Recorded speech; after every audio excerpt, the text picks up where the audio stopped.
तो ब्रेक के बाद आपका एक बार फिर स्वागत है हमारी खास ब्रेकफास्ट चर्चा में। चर्चा के तहत अब हमारा विषय है विद्रोह का डंका मुश्किल में लंका। क्या हो गया श्रीलंका को?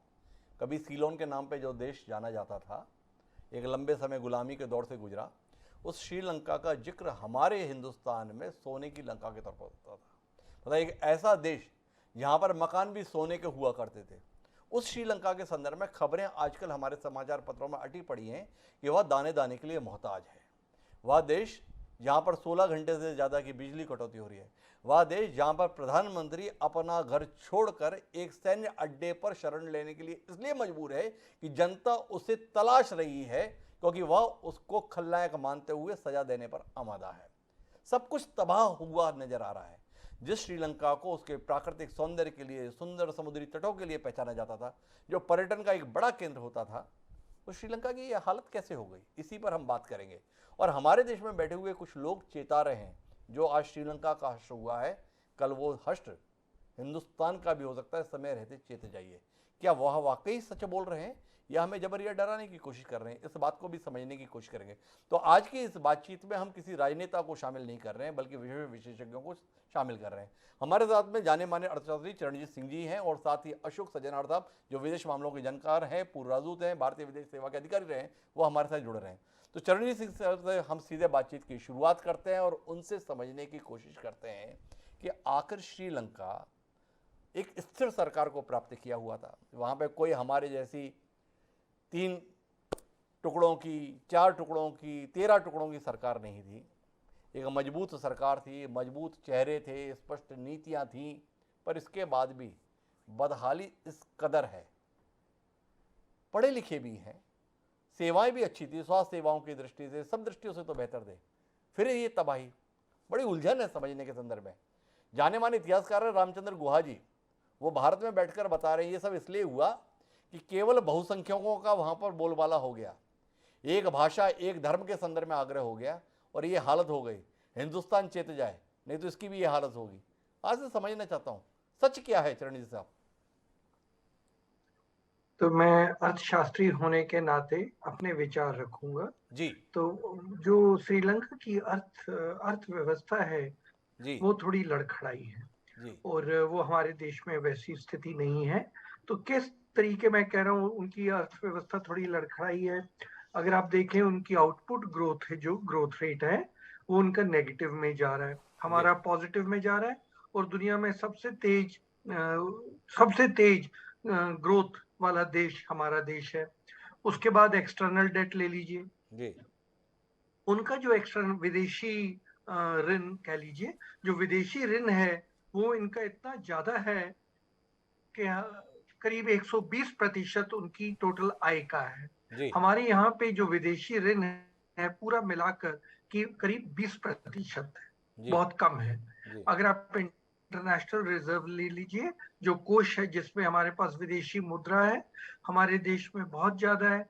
उस देश में सिर्फ 1 महीने की इंपोर्ट की मुद्रा रह गई थी। हमारे यहाँ पे करीब 17 से 18 महीने की विदेशी मुद्रा का भंडार भरा पड़ा है कि हम अपने आयात को संभाल सकते हैं। जी। जहां तक फिस्कल डेफिसिट का भी सवाल है, उससे पहले इन्फ्लेशन, जी। आप अगर इन्फ्लेशन देखें तो उनके जो आंकड़े हैं वो कह रहे हैं कि करीब 55% इन्फ्लेशन चल रही है। जी। हमारे यहाँ पर आपने देखा ही है, करीब 7% इन्फ्लेशन हुई, कीमतें बढ़ी, तो एकदम रिजर्व बैंक ने एकदम ताबड़तोड़ रातों रात अपना रेट बढ़ा दिया।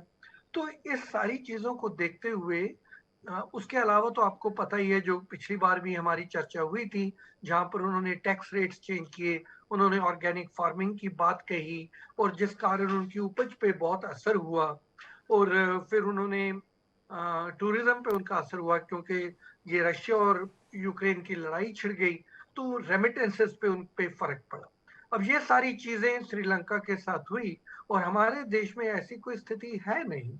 ग्रोथ रेट हमारा सबसे तेज चल रहा है, विदेशी मुद्रा हमारे पास बहुत ज्यादा है, कीमतों का दर जो हमारे यहाँ है 7% कंज्यूमर प्राइस इंडेक्स पे चल रहा है, 6 के करीब आया था, तो एकदम रिजर्व बैंक ने अपनी इंटरेस्ट रेट बढ़ा दिया है। इसलिए मुझे लग नहीं रहा कि किसी भी अच्छा। और जहां तक विदेशी डेट का सवाल है, आप जानते ही हैं कि उन्होंने श्रीलंका से चाइना से पैसे लिए थे, वो चुकाने उनको मुश्किल पड़ रहे थे, इसलिए उनकी रेटिंग गिर गई, क्योंकि उन्होंने कहा हम ये सारा चुका नहीं पाएंगे। रेटिंग के गिरने से बहुत ज्यादा फर्क पड़ जाता है। अभी वो आईएमएफ में गए हुए हैं वहां से पैसा चलिए, लाने के मैं लिए। बीच में रोकना चाहता हूँ आपको और आपसे जानना चाहता हूँ। आपने बताया कि देखिए श्रीलंका में ये सब खराब था इसलिए ऐसा है, हमारे यहाँ ऐसा नहीं है। पर दो बातें आपने महत्वपूर्ण कही। एक, उन्होंने टैक्स के स्तर पर बड़ी कटौती की। दूसरा, आपने बताया कि उन्होंने किसानों के संदर्भ में, ऑर्गेनिक फार्मिंग के संदर्भ में बात की। इन दोनों विषयों पर तो हमारे यहाँ भी जोर है। जैविक खेती, मतलब हर नेता मंच से इस विषय में बोलकर बताना चाहता है इस देश की मिट्टी से वो कितना प्यार करता है, इस देश के किसानों के लिए क्या कुछ वो नहीं करना चाहता है, उर्वरकों का उपयोग किस तरीके से हमारी ज़मीन को बंजर बना दे रहा है, ये बताने की बात भी कही जाती है। तो जैविक खेती के संदर्भ में हमारे यहाँ पर भी जोर दिया जा रहा है। इसके संदर्भ में समझना चाहता हूँ। एक, दूसरा, आपने बताया टैक्स में कटौती, तो हम भी कॉर्पोरेट टैक्स 25% कर बैठे हैं, तो राह तो हमारी भी वही है। हमने उस राह में कौन सा गुरेज किया हुआ है, दूसरा जानने में दिलचस्पी आपकी है। और तीसरी बात यह है, मुफ्तखोरी, मुफ्त मुफ्त मुफ्त बांटने के लिए जैसे उदार हम हो रखे हैं। हमारे देश की तमाम राज्य की सरकारें क्या कुछ मुफ्त में ना दे दूं और बदले में वोट क्या कुछ ना ले लूं, कमोबेश श्रीलंका में भी तो यही किया गया। तो ये तीन बिंदु ऐसे हैं जो डर पैदा करते हैं, जो आशंका पैदा करते हैं, जो भय पैदा करते हैं। तो इसके संदर्भ में बतौर अर्थशास्त्री आप क्या कहते हैं? आपने बिल्कुल ठीक कहा है। मैंने भी, मेरा ख्याल आपके टीवी पे या एक दूसरे चैनल पे भी कहा था, ये जी जो फ्रीबीज है ना, हर चीज मुझे फ्री दे दीजिए, मुझे फ्री दे दीजिए, जी बिजली दे दीजिए, पानी दे दीजिए, तो मुझे खाद भी दे दीजिए, सब चीज मुझे फ्री दे दीजिए। इससे इससे संकट तो बढ़ता है, इसमें कोई शक ही नहीं है। और जहां तक डेफिसिट का सवाल है, वो भी उससे बढ़ जाता है, उससे भी आगे जाके संकट के बढ़ने की थोड़ी कठिनाई होती है। पर आप प्लीज उसको, एक चीज को याद रखिए, जो जो हम फ्री दे रहे हैं, जी उसमें भी बहुत सोच समझ के फ्री दिया जा रहा है, लूट नहीं मचाई जा रही। अभी तक तो यही हो रहा है। कॉम्पिटिटिव पॉपुलिज्म हो रहा है, सरकारें कर रही हैं, पार्टियां कर रही हैं, खास करके जब इलेक्शन का टाइम आता है। फिर भी हम लोगों की जो प्रयत्न होता है कि उतना ज्यादा ना हो। और यहाँ पर भी काफी लोग चरण सिंह जी के एकदम ऊपर जिस मुझे ऐसा तरीके लगता है कि देश प्रेम थोड़ा ज़्यादा हावी हो रहा है। बोले हम इतना ज़्यादा नहीं कर रहे हैं, पंजाब कटोरा लेकर दिल्ली की ओर दौड़ाते हैं और उसके बाद में हर व्यक्ति को 300 यूनिट बिजली फ्री देने की बात भी कर लेते हैं। कैसे मान लें कि सोच समझ के फैसले लिए जा रहे हैं? चरण सिंह साहब, मेरे जहन में ये सवाल है, लेकिन मैं अपनी चर्चा आपसे जारी नहीं रखूंगा। मेरे साथ में अशोक सज्जनहार साहब जुड़े हुए हैं, विदेश मामलों के जानकार हैं, उनसे जानने में दिलचस्पी है। दो बातें जो उलझन पैदा कर रही हैं। एक, श्रीलंका की तबाही के संदर्भ में ये कहा जा रहा है कि चीन के घेरे में फंस गया श्रीलंका, इसलिए उसकी ये हालत है। क्या ये बात सही है? विदेश मामलों की दृष्टि से आपसे ये समझना है। और दूसरा जानने में दिलचस्पी है, एक स्थिर सरकार हो तो देश तरक्की की राह पर जाता है, ऐसी बात हमारे हिंदुस्तान में हमेशा कही जाती है। स्पष्ट बहुमत की सरकार हो तो देश तरक्की की राह पर जाता है। तो श्रीलंका में तो सब कुछ बहुत स्पष्ट था और एक परिवार की ही सरकार जिस तरीके से काबिज थी कि भाई प्रधानमंत्री, एक भाई जो है वित्त मंत्री, एक भाई सिंचाई कृषि मंत्री, एक भाई राष्ट्रपति, एक बेटा खेल मंत्री, इसके बाद भी ये हालत। तो ये दो सवाल जहन में रात को सोने नहीं दे रहे। सज्जनर साहब, थोड़ा आप ही समाधान करें, कहाँ गलती हो गई हमसे समझने में, या कहाँ गलती हो गई श्रीलंका की सरकार चलाने वालों से? जी, बहुत शुक्रिया हिमांशु जी। आप बिल्कुल अपनी रातों की नींद को ऐसे सवालों में मत खोइएगा कि जी इनकी इतनी वो नहीं होनी चाहिए, वजूद नहीं होना चाहिए जो आपकी रात की नींदें उड़ा दे। जी तो जो पहला सवाल आपने पूछा है, जो क्या इसमें चीन की जो चीन को उसने जो डेट में है, जी क्या उसका इसमें कुछ अहम भूमिका है? जी तो मैं कहूँगा बिल्कुल है, क्योंकि हमने देखिए जब से ये चीन का बेल्ट एंड रोड इनिशिएटिव शुरू हुआ था, जी मुझे याद है मई 2017 में, तो सभी बहुत देश गए थे। उन्होंने पहला बीआरआई फोरम बीजिंग में वहां पर ऑर्गेनाइज किया था। जी भारत मात्र एक देश था हिमांशु जी जो वहां पर जाने से हमने इनकार कर दिया था, और हमने यही कहा था उस समय, जी जो ये जो आपके प्रोजेक्ट्स बनाए जा रहे हैं, हमारा तो और भी उसमें मतलब था, जो हमारी सॉवरेंटी और टेरिटोरियल इंटेग्रिटी को इम्पिंज करता था, क्योंकि वो गिलगित बल्तिस्तान से जाता था चाइना पाकिस्तान इकोनॉमिक कॉरिडोर। जी परंतु उसके अलावा जो भारत ने कहा था, जो ये ना तो इकोनॉमिकली वायबल हैं जो प्रोजेक्ट्स बन रहे हैं, जी। ना सस्टेनेबल हैं, डेट ट्रैप में ये चले जाएंगे।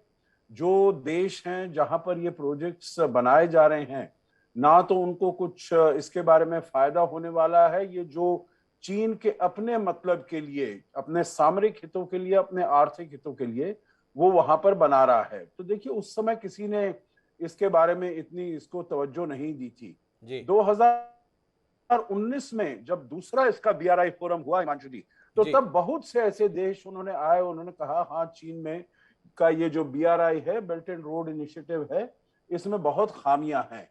तो जी अब पूरी दुनिया वो मानने को तैयार हो गई है मेरे विचार से। जी और श्रीलंका में हम साफ देख रहे हैं, हम्बनटोटा पोर्ट तो सभी को मालूम है, जी $1 बिलियन से ज्यादा उन्होंने वहां पर लगाया। वहां पर हफ्ते में 10 जहाज नहीं आते हैं। तो जी इकोनॉमिकली तो बिल्कुल वायबल है ही नहीं। उन्होंने उसको 99 साल के लिए लीज दे दिया है। अब वो उसको किस प्रकार से इस्तेमाल करता है, वहां पर वॉरशिप्स आती हैं, युद्ध के लिए उसमें इस्तेमाल करता है, क्योंकि उसको अपना वहां से तेल आता है मिडिल ईस्ट वगैरह वगैरह से। जी और वहां पर और भी बहुत सारा उसने उसको जो जगह है, जी करीब पता नहीं कितने थाउजेंड्स ऑफ एकड़ लैंड, हिंटरलैंड में उसको दे दिया है। जी तो मैं ये कहूंगा, जो यकीनन एक तो जो चीन से पैसा लिया गया है जी और जिस टर्म्स और कंडीशंस पर लिया गया है, क्योंकि जी भारत जब देता है तो वो बहुत ही उदार उसमें तरीके से उसको देता है। जी और चीन जो है वो बिल्कुल ही जैसे मार्केट रेट्स हैं, और फिर अगर वो जो देश हैं वो चाहते हैं जो उसको थोड़ा सा डिफर पेमेंट कर दिया जाए, वो भी वो मानने के लिए तैयार नहीं है। तो जी ये हमको मालूम है, जो श्रीलंका ने चीन को कहा था करीब $2-2.5 बिलियन उसका जो उधार था, जी उसको डिफर कर दिया जाए, तो उसने कहा हम सोचेंगे। और इसी साल में, अभी जो कल हमारे विदेश मंत्रालय से एक जो हमारे ऑफिशियल स्पोक्स पर्सन ने कहा है, इसी साल में भारत ने करीब $3.5 बिलियन जी श्रीलंका को दिए हैं। और $1 बिलियन लोन दिया है, 200,000 मेट्रिक टन डीजल दिया है, खाद्य पदार्थ दिए हैं, दवाइयां दी हैं, वगैरह वगैरह। जी तो मैं कहूंगा यकीनन चीन का इसमें पूरी तरीके से वो रोल है। योगदान है, कंट्रीब्यूशन है। और मैं ये समझता हूं, जो केवल श्रीलंका इसके बारे में सचेत नहीं होगा, और जो देश हैं आप जी देख रहे हैं, वहां पर पाकिस्तान में 40 से ऊपर $1 बिलियन का उसने इन्वेस्टमेंट कर दिया है। फायदा कितना हो रहा है ये किसी को नहीं मालूम है। और वहां की जो आर्थिक हालात है वो तो बिल्कुल ही खराब होते जा रहे जी हैं। दूसरा आपका प्रश्न था सरकार को लेके, स्थिर सरकार को लेके। हिमांशु जी, जी स्थिर सरकार को। तो देखिए, वहां पर तो जिसे एक फैमिली की पूरी तरीके से सरकार हो गई, जी जो वहां पर प्रधानमंत्री एक थे, तो मतलब कोई उनके ऊपर चेक्स एंड बैलेंसेस नहीं था। तो जी जो उन्होंने नीतियां अपनाई हैं, यही जो आप बात कर रहे थे, जो जी आप ऑर्गेनिक फार्मिंग, देखिए ऑर्गेनिक फार्मिंग अगर आप किसी नीति को अप्लाई करना चाहते हैं हिमांशु जी, उसको आपको स्टेप बाय स्टेप करना चाहिए, छोटा करना चाहिए। आपको उसको जिसे कहते हैं ना, शॉक एंड ऑ जी ट्रीटमेंट नहीं, जो आजकल ऐसे चल रहा है, और कल हम बिल्कुल इसको बंद कर देंगे और एक दूसरा वो उसमें सिस्टम ले आएंगे। और वो ऐसा सिस्टम जिसका की प्रोडक्टिविटी जी बहुत कम है। ऑर्गेनिक फार्मिंग का जो प्रोडक्टिविटी है वो कंपैरेटिवली बहुत कम है। और फिर जो वहां पर करप्शन है, ये जो बासिल राजपक्सा है, उनके जो भाई मिस्टर हैं, 10%। छोटे भाई हैं, जी जो फाइनेंस मिनिस्टर थे, वो मिस्टर 10%, उनको जैसे जी जरदारी साहब को कहा जाता था मिस्टर 10%, जी इनको भी मिस्टर 10%। तो करप्शन बहुत ज्यादा हो गया था, नीतियां बहुत खराब हो गई थी। I think a sense of complacency, a sense of over confidence. Sense of over और कॉन्फिडेंस। वो एक सवाल मैं और करना चाहता हूं आपसे सज्जनर साहब। जाने माने इतिहासकार हैं रामचंद्र गुहा, कमाल की किताबें लिखते हैं, उनकी बातों को लोग बड़ी गंभीरता से सुनते भी हैं और पढ़ते भी हैं। उनका एक स्टेटमेंट आया है बाकायदा पत्रकार वार्ता के माध्यम से, जिसमें उन्होंने कहा कि श्रीलंका एशिया का सबसे समृद्ध देश हो सकता है। उनके यहाँ साक्षरता, स्वास्थ्य सेवाएं, लिंगानुपात की दरें ऊंची थीं, लेकिन सिंहला और बौद्ध बहुसंख्यकों की वजह से यह देश बर्बाद हो गया।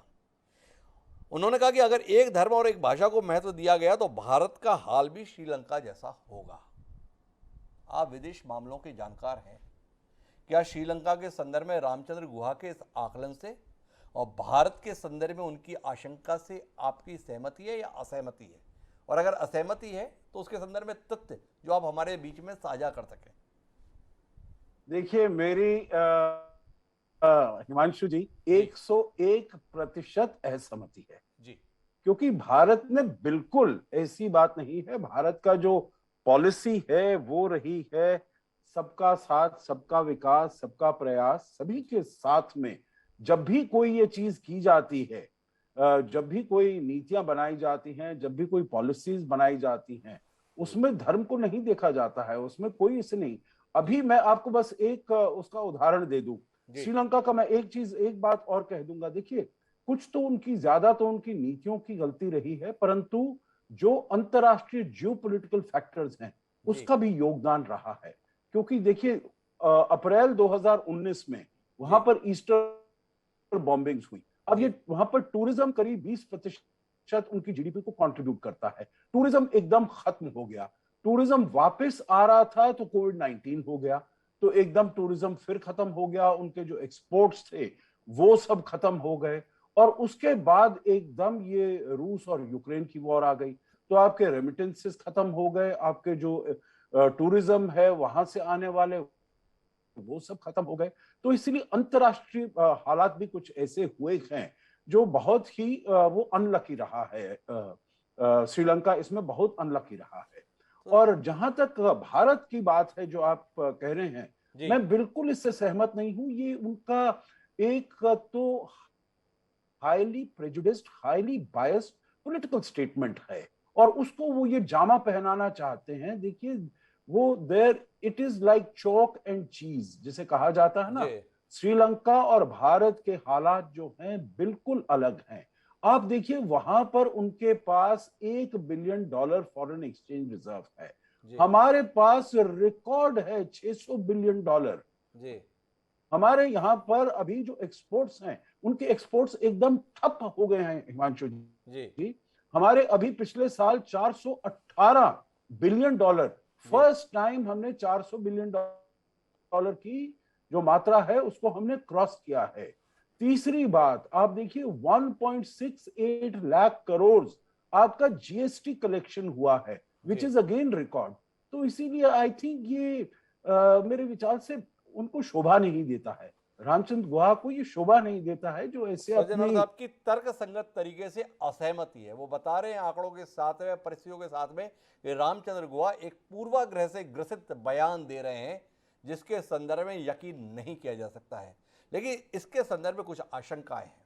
उन आशंकाओं को लेकर समाधान के लिए मैं वापस चरण जी के पास में आना चाहता हूं। और चरण जी, आपसे जानना चाहता हूं, देश के प्रधानमंत्री जब गुजरात के मुख्यमंत्री हुआ करते थे तो उनका एक बयान था कि जब रुपया गिरता है ना तो देश की इज्जत गिरती है। वो बयान इस समय सोशल मीडिया पे बड़ा वायरल हो रहा है, और उसके साथ में विरोधी लोग ये बता रहे हैं कि रुपया आज तक में सबसे ज़्यादा गिर गया। अब सब कुछ इतना अच्छा है, आप भी बता रहे हैं देखिए हम कितना अच्छा कर रहे हैं, सज्जनहर साहब ने भी बताया कि हम कितना अच्छा कर रहे हैं, कितना हमारे पास रिजर्व है, जीएसटी कलेक्शन इतना हाई है, पर इसके बाद भी महंगाई की दर और रुपये का गिरता स्तर आप दोनों महानुभाव की बात से विपरीत हमें सोचने के लिए विवश करता है। और जब हम ऐसा सोचने के लिए विवश होते हैं तो फिर आपकी जिम्मेदारी बनती है कि आप बताएं कि हम गलत सोच रहे हैं। तो आपसे समझना चाहूंगा कि हम गलत क्यों सोच रहे हैं।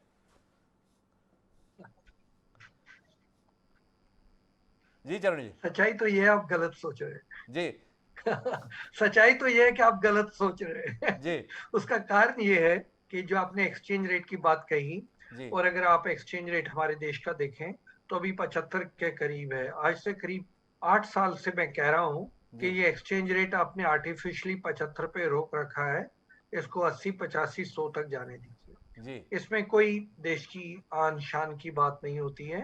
जो एक्सचेंज रेट होता है अगर वो डेप्रिशिएट करे तो हमारे एक्सपोर्ट्स आगे बढ़ सकते हैं, और एक्सपोर्ट्स हमारे जब सस्ते हो जाएंगे तो दुनिया भर में हमारे एक्सपोर्ट्स बढ़ेंगे।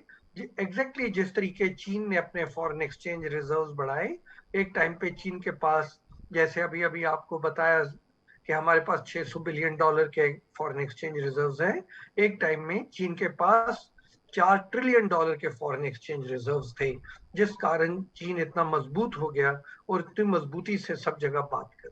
जी तो ये मेरी अपनी निजी राय है कि जी हम लोग एक्सचेंज रेट को ज्यादा इसलिए नहीं गिरने देते थे क्योंकि हमारे यहाँ जो इम्पोर्ट बिल है तेल का, जी वो बढ़ जाता है।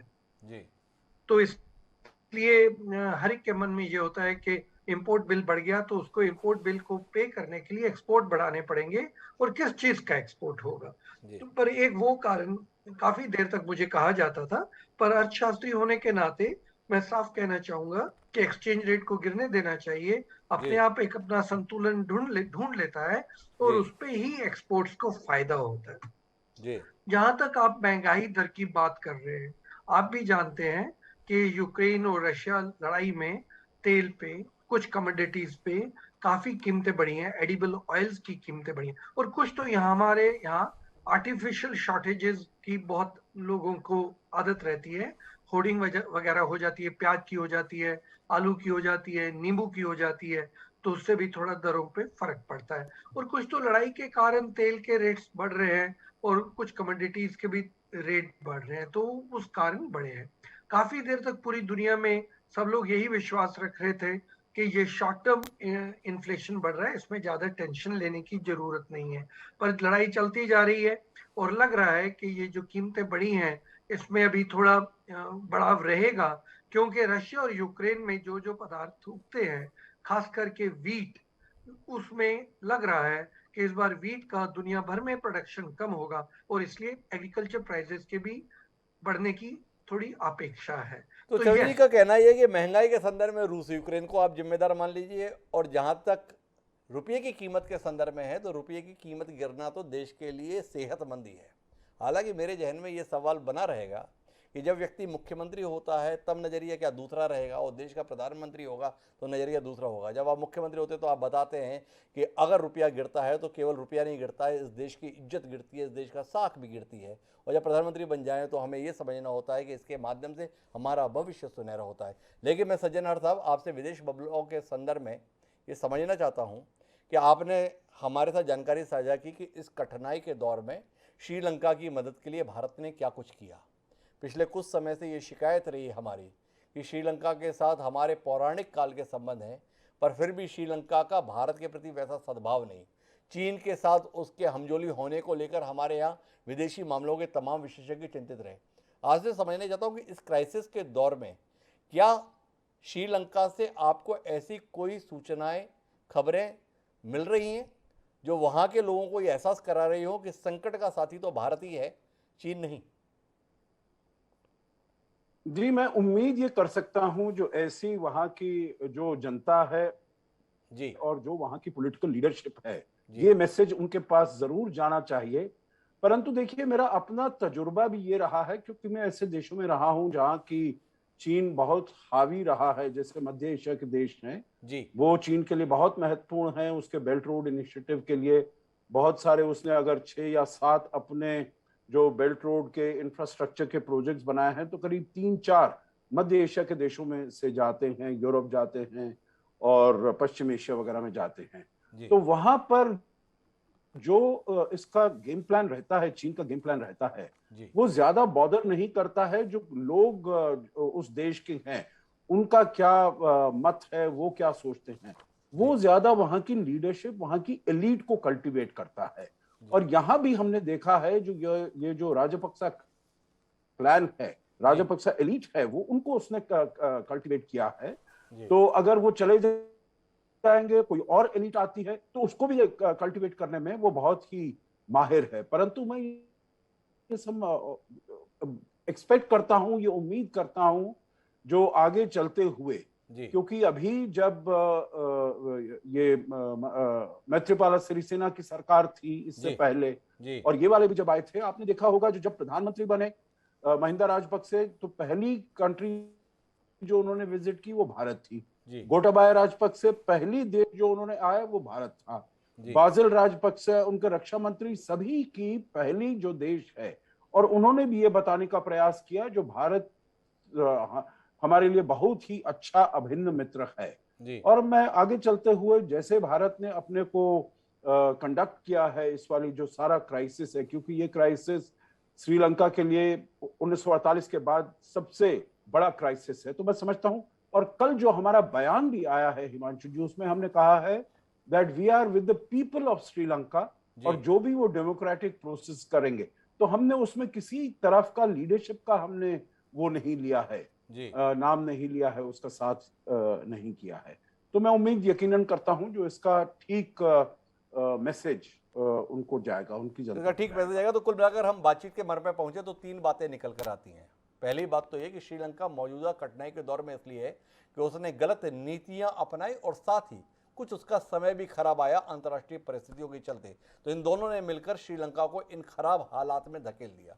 दूसरी महत्वपूर्ण बात यह कि श्रीलंका के कठिनाई में आने को लेकर भारत में जो चिंता पैदा करने की कोशिश की जा रही है उसे ये पैनल सिरे से खारिज करता है।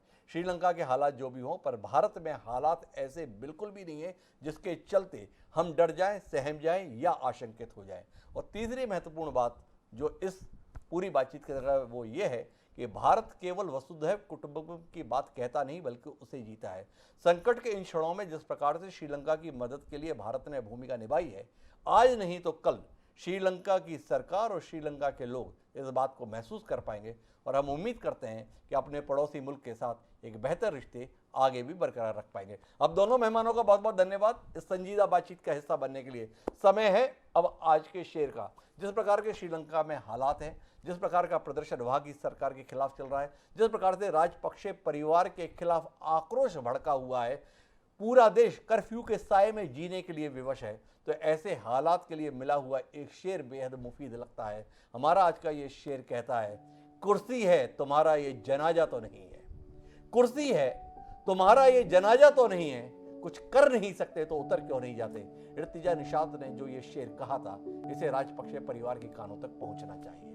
या तो कुछ कर गुजरे या किसी और को मौका दे जो कुछ कर गुजरे। क्या वो ऐसा कर पाएंगे? देखते हैं। बहरहाल अब मुझे दीजिए इजाजत, कल फिर मिलते हैं। तब तक के लिए सादर प्रणाम।